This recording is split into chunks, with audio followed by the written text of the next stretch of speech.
É melhor você sair da chuva, vizinho. Vai pegar uma gripe se ficar aqui. E aí, cambada, tudo bem? Hoje eu vou falar do Trono de Diamante, David Eddings. O Trono de Diamante, ele foi escrito pelo americano David Eddings. Ele é o livro 1 da trilogia Elenium. Ele saiu em 1989 lá fora e aqui ele só foi lançado em 2015, recentemente, pela Aleph, com tradução do Marcos Fernando de Barros Lima. Infelizmente, ele está sendo lançado bem devagar pela Aleph. Em 2015 foi lançado ele, aí no final do ano passado foi lançada a continuação, que é o Cavaleiro de Rubi. O terceiro, que é a Rosa de Safira, se não me engano, ele estava programado para esse ano, ele foi sendo empurrado cada vez mais, estava programado para o começo do ano, depois foi para o fim, e aí agora ele já está programado para o ano que vem. Só espero que não fique sem a terceira parte. Senão vai aparecer os livros do Hyria, que a Record lançou os 2 primeiros livros da trilogia e não lançou o final da trilogia. Excelente. Mas eu acho que a Aleph não vai fazer isso, provavelmente eles vão lançar até o último livro, pelo menos. Talvez eles não lancem mais livros do autor, porque parece que ele não fez tanto sucesso assim.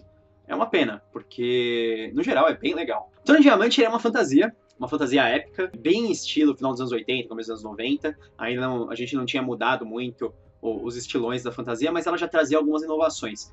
Ele conta a história do Sparhawk. O Sparhawk, ele é um cavaleiro Pandion. Nesse mundo, existe a igreja e existem ordens de cavaleiros, como se fosse realmente, por exemplo, a igreja católica romana e as ordens, assim, os templários, hospitalários, etc. Uma dessas ordens, que é como se fosse um análogo dessas ordens reais que a gente já teve no nosso mundo, é a ordem dos Pandions.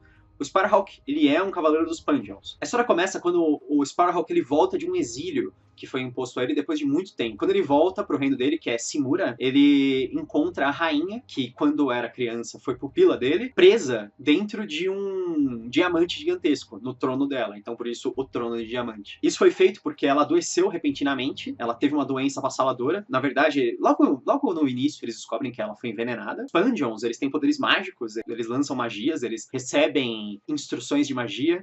Inclusive, a instrutora de magia deles, que é a Sephiroth, ela é um personagem bem proeminente na série. A Sephiroth, ela é estírica, que é uma raça meio de humanos que são bem ligados à magia, diga-se de passagem. Eles fizeram um ritual para prender ela dentro do diamante, e dessa forma ela não morreria, mas ela também ficaria lá em êxtase, né? Ela ficaria totalmente congelada, digamos assim, dentro do diamante. Enquanto isso, eles poderiam procurar um antídoto para esse veneno. Mas o fato é, o diamante ele está sendo alimentado pela vida dos cavaleiros que fizeram o ritual. Então, quanto mais eles demorarem para encontrar o antídoto, algo que salve, ela se chama Elana, a rainha Elana. Enquanto eles não encontram o antídoto para salvar a rainha Elana, os cavaleiros vão morrer pouco a pouco, porque todos os cavaleiros que participaram do ritual, eles doaram suas vidas e eles estão sustentando o diamante com a vida deles, com a força vital deles. Esse é o risco que eles estão correndo. E no final, a última a morrer seria a Sephiroth. O Sparhawk, ele é o personagem principal. Uma das coisas interessantes que eu gosto do Sparhawk é que ele não é um cara jovem. Então isso é uma quebra de um tropo, de um clichê, que é muito utilizado na fantasia, que é do protagonista jovem, que descobre o mundo. O Sparhawk, ele não é jovem. Ele já começa lá pros seus 40 anos, sei lá. Ele já é um cavaleiro extremamente experiente, já esteve em guerras, ele foi exilado e ele tá voltando agora, finalmente.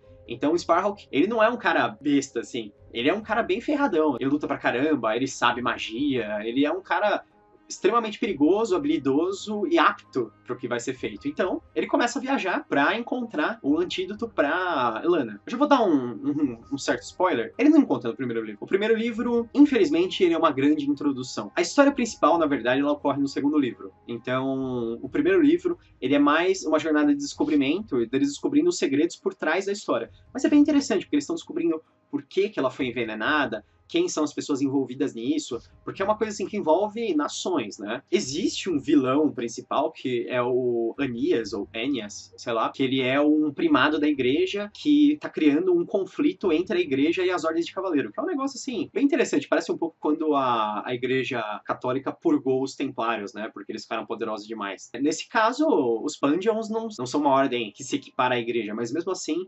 ela começa a criar essa hostilidade entre a igreja e as ordens cavaleirescas. É interessante que as outras ordens de cavaleiros também aparecem. Inclusive, é formado um grupo junto com o Sparhawk, bem estilão assim RPG, você vai pensar, porque vai a Sephiroth, que ela é uma feiticeira, vai um ladrão que eles encontram na rua, o Sparhawk, que você poderia classificar ele como um paladino, bem clássico, assim, ele é um cavaleiro que tem magia, um cavaleiro sagrado que usa magia, e sem falar nos outros cavaleiros que também entram pro grupo dele. Na verdade, cada ordem manda um dos seus campeões, um dos cavaleiros da ordem, que cada ordem tem um estilão bem diferente.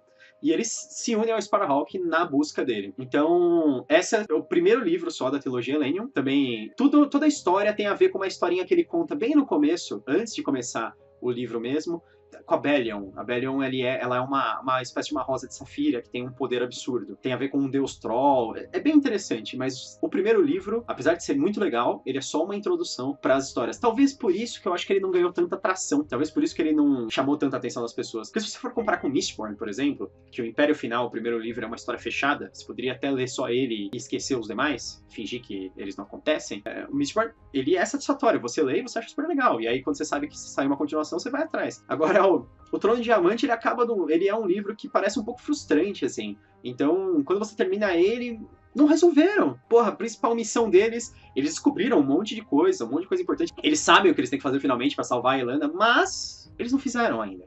Então, aí que cai o problema. E isso é uma pena, porque a trilogia Elenium é bem legal. Os livros do David Eddings são muito bons, ele evolui muito ao longo da escrita dele. Eu queria muito que o restante dos livros fossem trazidos para o Brasil. Não só a trilogia Elenium, eu acredito que a Elenium vai ser terminada pela Aleph, com certeza. E ainda tem essas capas maravilhosas do Mark Simonetti, né? Eu quero ver como vai ser a terceira. Bem que podiam fazer uma versão de luxo, podiam fazer um ônibus, podiam fazer os 3 livros em um só, com capa dura e uma capa bem caprichada do Simonetti. Olha a ideia, hein? Bom, é isso. Minha dica de hoje é O Trono de Diamante. É um livro de fantasia muito legal, antigão, mas é muito bom. Antigão em termos, né? Ele é de 89, tem coisa mais antiga. Ele não faz parte, com certeza, dos autores contemporâneos de fantasia, que são bem diferentes. Mas dá uma conferida. Se você gostou do vídeo, curte, se inscreve no canal. Meu nome é Gustavo Domingues e bem-vindo ao Canavial.